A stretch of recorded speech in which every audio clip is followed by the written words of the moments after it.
नमस्कार साथियों, जय हिंद। कैसे हैं आप सभी लोग? उम्मीद है बहुत बेहतर, स्वस्थ, मस्त होंगे। मैं हेमंत सिंह आप सभी लोगों का स्वागत करता हूं हंस पाठशाला यूट्यूब चैनल पर। तो आज हम लोग, जैसा कि आप थंबनेल में देख रहे हैं, कि आज हम लोग बात करने वाले हैं एसएससी जीडी की स्मार्ट स्ट्रेटजी के बारे में, जो लास्ट 30 डे में आप क्या करेंगे, पूरा मास्टर प्लान आज हम लोग डिस्कस करेंगे। तो एक एक करके सारी मुद्दे, सारे बातों पर आज हम लोग बात करेंगे।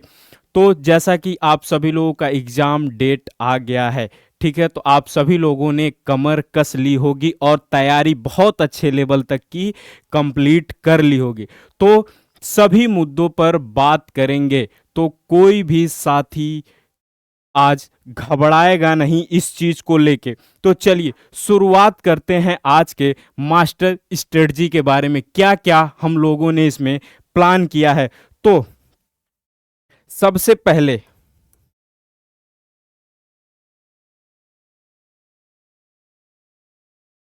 चलिए तो सबसे पहले हम बात करते हैं एग्जाम पैटर्न की। थोड़ा सा मुझे पता है कि आप सभी लोगों को ये चीज़ें पता होंगी कि इसमें सिलेक्शन के लिए 4 टॉपिक है, जिसमें रीजनिंग, जीके, जीएस, मैथ और हिंदी या इंग्लिश में से एक को आपको चूज करना होगा इस एग्जाम पैटर्न में। तो टोटल टोटल टोटल कितने हैं? टोटल जो है आपके आपके 80 क्वेश्चंस हैं, ठीक है। जो नंबर कितने होंगे? तो 160। लेवल कितना है? क्लास 10 का, ठीक है। इसमें इसमें निगेटिव मार्किंग आपकी कितनी है? तो भाई 0.25 एकदम याद रखेंगे, निगेटिव मार्किंग है, ठीक है। अब एक एक करके हम लोग इसको आगे डिस्कस करेंगे। तो सबसे पहले हम पैटर्न की बात करते हैं। तो देखिए, जीके और जीएस तथा रीजनिंग की बात करें, ठीक है। रीजनिंग आपकी जनरल इंटेलिजेंट कितने क्वेश्चन है भाई? आपको बताया गया 20 क्वेश्चन, प्रत्येक क्वेश्चन 2 नंबर का, यानी 40 नंबर के आपके रीजनिंग होंगे। उसके बाद जीके एंड जीएस कितने? 20 क्वेश्चन, कितने नंबर के भाई? 40 नंबर के। उसके बाद मैथमेटिक 20 क्वेश्चन, कितने नंबर के? 40 नंबर के। इसी प्रकार से हिंदी या इंग्लिश में से आपको एक को चूज करना होगा। कितने क्वेश्चन होंगे भाई? 20 क्वेश्चन होंगे, कितने मार्क्स के? तो 40 मार्क्स के, ठीक है। यानी टोटल 80 क्वेश्चन, मार्क्स कितने हमारे हो गए साथी? तो 160 मार्क्स हमारे हो गए, ठीक है। यहां तक आप सभी लोगों को पता होगा। इसके बाद हम एक एक करके, जो हमारे एग्जाम के लिए बहुत महत्वपूर्ण है, सभी टॉपिक, सभी बिंदुओं पर बात करेंगे। हमारा मास्टर स्ट्रेटजी क्या होगा भाई? क्या हमारा मास्टर स्ट्रेटजी होगा जिससे हमारा एग्जाम क्या हो जाए? निकल जाए। और इतने अब कम समय में हमें क्या करना चाहिए, किन किन मुद्दे, किन किन पहलुओं को हमें ध्यान रखना है, और कैसे हमें अपनी तैयारी को और मजबूत करना है, ठीक है। तो चलिए आइए थोड़ा सा डिस्कस करेंगे हम लोग इम्पोर्टेंट टॉपिक के, कि हमारे एग्जाम के पॉइंट ऑफ व्यू से कौन सा टॉपिक सबसे ज़्यादा इम्पोर्टेंट है भाई। यानी कम पढ़ें और मार्क्स कितने लाएं? मैक्सिमम मार्क्स को क्या करें? प्राप्त करें। यानी कम पढ़ें और मैक्सिमम नंबर किन किन टॉपिक्स लाएंगे। तो आपको आपको क्या क्या, किन किन बातों को ध्यान रखना है। तो एक एक सब्जेक्ट की बात हम करेंगे। अब हम बात कर रहे हैं इतिहास विषय की। इतिहास विषय में सबसे महत्वपूर्ण टॉपिक हमारा सिंधु घाटी सभ्यता आपको पढ़ लेना है। और वैदिक काल के साथ साथ महाजनपद आप पढ़ेंगे। महाजनपदों में 16 महाजनपद जरूर आप पढ़ के जाएंगे। 16 महाजनपद। उसके बाद बौद्ध धर्म, जैन धर्म और मौर्य वंश, गुप्त वंश। बौद्ध धर्म, जैन धर्म में गौतम बुद्ध के बारे में, जन्मस्थली, सारनाथ, ये सारी चीजों के बारे में आपको पढ़ना है, ठीक है। पहला उपदेश कहाँ दिया था? और जैन धर्म में जैन धर्म के बारे में भी आपको पूरी जानकारी रखनी है। सर्वाधिक क्वेश्चन एंशिएंट में आपको सिंधु घाटी सभ्यता से यानी हड़प्पा सभ्यता, वैदिक काल, बौद्ध धर्म, जैन धर्म और मौर्य तथा गुप्त से मिलते हैं। ठीक है, मौर्य तथा गुप्त से मिलते हैं। उसके स्थापत्य, इसकी स्थापना किसने की, यहाँ से क्वेश्चंस आपके प्राचीन भारत में बनते हैं। ठीक है, अब हम बात करते हैं मध्यकालीन भारत। मध्यकालीन भारत में सबसे महत्वपूर्ण दिल्ली सल्तनत की बात करेंगे। दिल्ली सल्तनत से क्वेश्चंस बनते हैं, कुतुबुद्दीन ऐबक से क्वेश्चंस बनते हैं। ठीक है, गुलाम वंश, खिलजी वंश, तुगलक वंश, सैयद वंश, सबसे यहाँ से क्वेश्चंस बनते हैं। ठीक है, उसके बाद मुगल सम्राट, ठीक है, मुगल साम्राज्य से भी प्रश्न बनते हैं। इसके स्थापत्य, यहाँ से सर्वाधिक प्रश्न बनते हैं स्थापत्य से। ठीक है, स्थापत्य, किसका निर्माण किसने कराया, निर्माण किसने कराया। ठीक है, उसके बाद सूफी और भक्ति आंदोलन, सूफी और भक्ति आंदोलन किस सिलसिले से कौन कौन व्यक्तित्व जुड़ा हुआ है, यहां से आपके मध्यकालीन के क्वेश्चंस बनते हैं। ठीक है, नेक्स्ट हम बात करते हैं आधुनिक भारत की।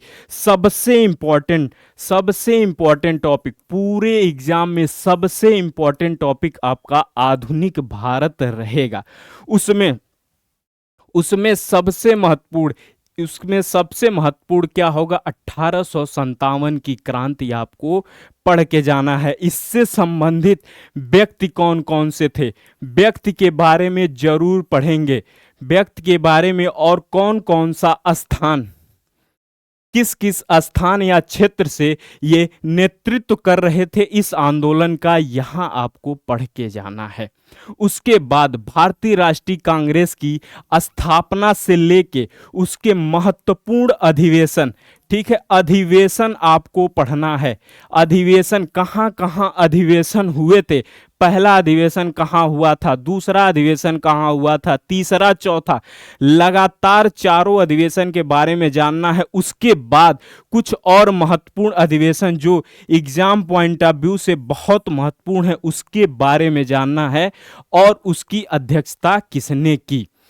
ठीक है, ये पढ़ना है। उसके बाद गांधी जी का भारत में आगमन 1915 के बाद जो उनके महत्वपूर्ण आंदोलन रहे, चाहे असहयोग आंदोलन हो, सविनय अवज्ञा आंदोलन हो, भारत छोड़ो आंदोलन हो, ये सारा पढ़ना है। लास्ट में आपको जो है क्रिप्स मिशन और कैबिनेट प्रस्ताव, ठीक है,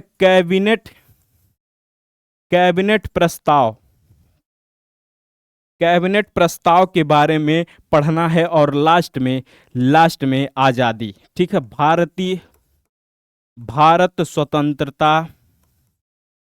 स्वतंत्रता आंदोलन, ठीक है, स्वतंत्रता आंदोलन, माउंटबेटन योजना, कौन कौन से योजनाएं चलाई गई, और इसके साथ साथ थोड़ा सा आप लोग महत्वपूर्ण एक्ट पढ़ेंगे। ठीक है, एक्ट पढ़ेंगे, चाहे वो 1858 का हो, 1935 का हो, ठीक है, इस सब के बारे में 1947 का हो, ये सभी एक्ट आपको पढ़ने हैं। यहां से क्वेश्चंस आपके आधुनिक भारत में बनते हैं। तो सबसे महत्वपूर्ण टॉपिक है आपका आधुनिक भारत। ठीक है, स्वतंत्रता आंदोलन जरूर से जरूर पढ़ के जाएंगे। ठीक है, नेक्स्ट हम लोग बात करते हैं, अब हम बात करेंगे भारत के भूगोल की। ठीक है, अगला टॉपिक हमारा क्या होगा जो हमारे एग्जाम पॉइंट ऑफ व्यू से महत्वपूर्ण है, वो है भारत का भूगोल। इसमें सबसे ज्यादा सर्वाधिक क्वेश्चंस बने हैं नदियों से, चाहे वो गंगा हो, ठीक है, ब्रह्मपुत्रा हो, ठीक है, इन सभी नदियों के जो क्षेत्र हैं, कौन कौन नदियों का कहाँ कहाँ संगम होता है, कहाँ कहाँ उद्गम होता है, इसकी सहायक नदी कहाँ है, सहायक नदियां कौन कौन सी हैं, सहायक नदी कौन कौन सी है, बाएं से और दाएं से। ठीक है, और दाएं से कौन कौन सहायक नदियां हैं, यहां से क्वेश्चंस बने हैं। उसके बाद हिमालय महत्वपूर्ण टॉपिक हो जाता है, ठीक है। हिमालय की उत्पत्ति किस थ्योरी से हुई, ये क्वेश्चन बना हुआ है। और हिमालय का विस्तार किस किस राज्यों में सर्वाधिक है, ठीक है। तो हिमालय से क्वेश्चंस बने हुए। महत्वपूर्ण टॉपिक इस समय करंट में भी रहा है क्या, अरावली, अरावली पर्वत, ठीक है। अरावली पर्वत से जरूर आपको क्वेश्चंस मिलेगा इस बार। अरावली पर्वत जरूर पढ़ के जाइएगा, इसका विस्तार, ठीक है, विस्तार कहां से कहां तक है, और इससे संबंधित जो जो करंट में मुद्दे चल रहे हैं उसके बारे में आपको पढ़ के जाना है, ठीक है। मिट्टियों के प्रकार, मिट्टियों के प्रकार आप पढ़िएगा, और इसमें इसमें उत्पन्न होने वाले कमी और इसमें उत्पादन, ठीक है, कौन कौन मिट्टी में क्या क्या उत्पादन होता है, ठीक है, उसके बारे में जरूर पढ़ के जाना है। उसके बाद भारत के मानसून प्रणाली से संबंधित क्वेश्चन आपके एग्जाम में मिलते हैं, ठीक है।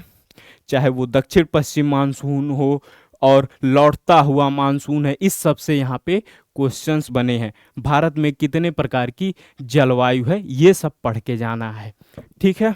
यहाँ तक चीजें आप सभी लोग समझ गए होंगे, ठीक है। नेक्स्ट हम बात करते हैं भारत के भूगोल के बाद। भारत के भूगोल के बाद हमें पढ़ना है संविधान, ठीक है। संविधान में कौन कौन सा टॉपिक आप पढ़ चुके हैं, एक बार कमेंट करके बताएंगे, ठीक है। कौन कौन से टॉपिक, तो सबसे महत्वपूर्ण है भाई प्रस्तावना। प्रस्तावना में आपकी कब कब लाया गया, कब लाया गया, इसमें कौन कौन से शब्द जोड़े गए, कौन कौन से शब्द, नए शब्द जोड़े गए। 42वां संविधान संशोधन बहुत महत्वपूर्ण है प्रस्तावना। उसके बाद मौलिक अधिकार, ठीक है, मौलिक अधिकार, मौलिक कर्तव्य, नीति निर्देशक सिद्धांत, ये सभी लगातार टॉपिक यहाँ से क्वेश्चंस आपको बने हुए हैं, यहाँ से क्वेश्चंस बने हुए हैं। इस सब के हमें अनुच्छेद, जितने अनुच्छेद हैं भाई, जितने अनुच्छेद हैं, ठीक है, जितने आर्टिकल्स हैं सबको पढ़ लेना है। कम से कम आपको 1 से लगाए 50 तक के सभी आर्टिकल लाइन बाय लाइन याद होने चाहिए, ठीक है, लाइन बाय लाइन याद होने चाहिए। उसके बाद महत्वपूर्ण आर्टिकल्स आपको पढ़ने हैं, चाहे वो राष्ट्रपति से संबंधित हो, उसके कार्य क्या होते हैं, ठीक है, ये किसको किसको जो है शपथ दिलाता है, शपथ दिलाता है, ठीक है, राष्ट्रपति शासन, राष्ट्रपति शासन, ठीक है, राष्ट्रपति शासन, इसके बारे में आपको पढ़ना। उपराष्ट्रपति, प्रधानमंत्री के कार्य क्या क्या हैं, संसद और महत्वपूर्ण अनुच्छेद। देखिए फिर मैं बता रहा हूं, महत्वपूर्ण आर्टिकल आपको जरूर पढ़ने हैं, ठीक है। इतनी चीजें आपको पॉलिटी में याद रखनी है, ठीक है। अंतिम दिनों में हमें यही रिवीजन करना है, कुछ भी नया टॉपिक पढ़ने की जरूरत नहीं है। करंट अफेयर के अलावा आप सभी लोग कोई नया टॉपिक नहीं पढ़ेंगे, सिवाय रिवीजन करेंगे। मैक्सिमम से मैक्सिमम पीवाईक्यू जरूर सॉल्व करेंगे, ठीक है। नेक्स्ट हम बात करते हैं स्टैटिक जीके की, ठीक है। स्टैटिक जीके में जो महत्वपूर्ण दिवस है, महत्वपूर्ण दिवस, राष्ट्रीय प्रतीक कौन कौन से हैं, जो महत्वपूर्ण पुस्तकें हैं, लेखक सम्मान, सम्मान कौन कौन सा सम्मान दिया गया है करंट में, और खेल तथा महत्वपूर्ण कप कौन कौन से हैं, ये सारी चीजें स्टैटिक में आपको पढ़नी है, याद कर लेनी है, ठीक है। चलिए अगला हम बात करते हैं फिजिक्स और केमिस्ट्री बायो की। साइंस में हमें क्या क्या पढ़ना है, तो भाई देखिए सिलेबस बहुत बड़ा है, चाहे फिजिक्स का हो, केमिस्ट्री का हो, बायो का हो, या पूरे जीके का हो। मैं बस स्टैटिक टॉपिक, कुछ स्पेशल टॉपिक बता रहा हूं जहां से आपके क्वेश्चंस बनने की संभावना ज़्यादा है, ठीक है। तो यहाँ पे सर्वाधिक क्वेश्चंस फिजिक्स की हम बात करें तो मोशन से, फोर्स से, कार्य और ऊर्जा तथा प्रकाश, ये टॉपिक आपको पढ़ के जाना है, ठीक है। इसके कुछ सूत्र आपको याद कर लेने हैं, ठीक है। लाइट का क्या क्या इफेक्ट होता है वो पढ़ लेना है। नेक्स्ट हम बात करते हैं केमिस्ट्री की, अम्ल क्षार लवण और पीएच स्केल जरूर पढ़िएगा। अम्ल क्षार लवण और पीएच स्केल, साथ ही साथ दो दैनिक जीवन में उपयोग होने वाली चीज़ें हैं, वहाँ से आपके साइंस में क्वेश्चंस बनते हैं। ठीक है, नेक्स्ट हम बात करें बायोलॉजी की, तो मानव हृदय, पाचन तंत्र, श्वसन तंत्र, रक्त परिसंचरण और मानव मस्तिष्क के साथ साथ बहुत महत्वपूर्ण, इन सब के अलावा यहाँ पे डिजीज कौन कौन से हैं भाई, रोग के बारे में जरूर आप पढ़ेंगे। ठीक है, रोग के बारे में जरूर पढ़ेंगे, कौन कौन से डिजीज कैसे कैसे होते हैं। ठीक है, तो साइंस में इतनी सारी बातों को आपको कवर करना है। ठीक है, चलिए नेक्स्ट हम बात करते हैं भाई करंट अफेयर की। करंट अफेयर लास्ट 6 मंथ का आपको पढ़ना है। वैसे तो जनरली वार्षिकी पूरा वर्ष का करंट अफेयर आपको पढ़ना होगा, 1 वर्ष का, लेकिन लास्ट के समय में आप लास्ट 6 मंथ का जरूर पढ़ के जाएंगे। ठीक है, क्योंकि करंट अफेयर जो है वर्तमान एग्जाम परिवेश में एक गेम चेंजर की भूमिका निभा रहा है। ठीक है, तो करंट अफेयर को आप लोग हल्के में नहीं लेंगे। इसके लिए हंस पाठशाला यूट्यूब चैनल पर डेली सुबह 8 बजे आपकी करंट अफेयर की क्लास चल रही है, जो मंथली है। ठीक है, मंथली वाइज करंट अफेयर की क्लास हम लोग डिस्कस कर रहे हैं। ठीक है, मंथली वाइज, ठीक है, मंथली वाइज करंट अफेयर की क्लास डिस्कस कर रहे हैं, जिसमें अभी 4 से 5 क्लास हुआ है। ये क्लास रिसेंट ही स्टार्ट किया गया है। ठीक है, रिसेंट ही क्लास हुआ है, जिसमें लगभग 5 से 6 क्लास हम लोगों ने जनवरी की करंट अफेयर को पूरी तरह से क्वेश्चंस के माध्यम से देख लिया गया है। जो हमारे साथी अभी नए हैं, इस वीडियो को देख रहे हैं, वो एक बार जरूर चैनल पे विजिट करके करंट अफेयर की सीरीज जरूर देखेंगे, जो आपके एग्जाम पॉइंट ऑफ व्यू से बहुत महत्वपूर्ण है। एक बार देखिए, अच्छा जरूर लगेगा, और देखिएगा कि कैसे कैसे एग्जाम में करंट अफेयर से क्वेश्चंस बनते हैं। और मैंने करंट अफेयर को स्टैटिक्स से जोड़ने का पूरा प्रयास किया है। ठीक है, तो हमारे साथी कैसे हमारी स्ट्रेटजी है, ठीक है, उस पर महत्वपूर्ण ध्यान रखेंगे। लास्ट में मैं फिर कह रहा हूं कि पीवाईक्यू बहुत जरूरी है। ठीक है, पीवाईक्यू इसलिए जरूरी है कि हम देख रहे हैं हमारी तैयारी, ठीक है, हमारी तैयारी किस डायरेक्शन में जा रही है, सही कर रहा हूं या नहीं, वो जानने का सबसे बेहतर तरीका पीवाईक्यू है। और किसी भी टीचर, किसी भी शिक्षक को आप इससे भी देख सकते हैं कि हम जो है, या जो वो बता रहा है, पढ़ा रहा है, क्या वो हमारे एग्जाम के लिए महत्वपूर्ण है, या ऐसे क्वेश्चंस बने हैं क्या। इससे आप पीवाईक्यू के माध्यम से उसे जांच सकते हैं, देख सकते हैं कि आपके एग्जाम के लिए वो कैसा है। ठीक है, यहां तक हमारे साथी सभी बातों को क्लियर समझ गए होंगे।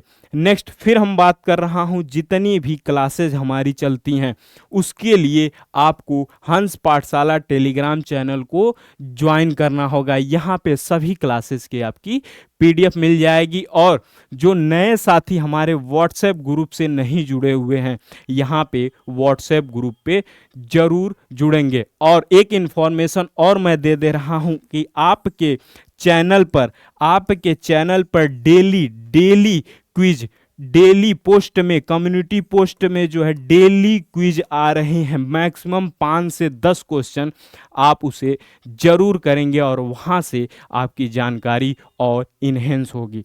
ठीक है, चलिए, तो कैसी लगी ये जानकारी एक बार कमेंट करके जरूर बताएंगे। और जो हमारे नए साथी हैं वो एक बार चैनल को जरूर ज्वाइन कर लेंगे, और उम्मीद है कि ये जानकारी आपको बहुत बेहतर लगी होगी और एग्जाम के लिए बहुत महत्वपूर्ण साबित हुई होगी। तो जय हिंद, जय भारत। फिर मिलेंगे हम लोग एक नए सीरीज, और इसमें बात करेंगे लास्ट में मैं फिर कह रहा हूं जाते जाते कि पीवाईक्यू जरूर आप करेंगे। ठीक है, क्योंकि बिना पीवाईक्यू के किसी एग्जाम को देने जाना खतरे से खाली नहीं है। तो ठीक है, जय हिंद, जय भारत, वंदे मातरम।